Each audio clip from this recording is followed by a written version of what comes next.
Պողոս առաքյալի թուղթը գաղատացիներին գլուխ 5. Ահավասիկ ես Պողոսը ձեզ ասում եմ, որ եթե թլպատվեք, Քրիստոս ձեզ ոչնչով չի օգնի։ Վկայում եմ թլպատվող ամեն մարդու, որ պարտավոր է ամբողջ օրենքը կատարել։ Դուք, որ օրենքով եք արդարանում, Քրիստոսից կտրված եք, շնորհից ընկած, որովհետև մենք հոգու միջոցով հավատից ենք սպասում արդարության հույսը, քանի որ նա, ով միացած է Քրիստոս Հիսուսին, ոչ թլպատված լինելը արժեք ունի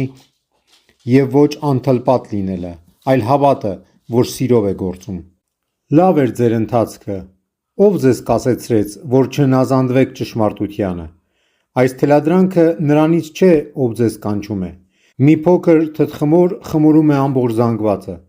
իսկ ես վստահ եմ ձեր վրա Տիրոջով, թե ուրիշ կերպ չեք խորում, և ով ձեր միտքը խռովում է, դատաստան կկրի, ով էլ լինի։ Իսկ ես, եղբայրներ, եթե թլպատություն էի քարոզում, ինչու եմ դեռ հալածվում,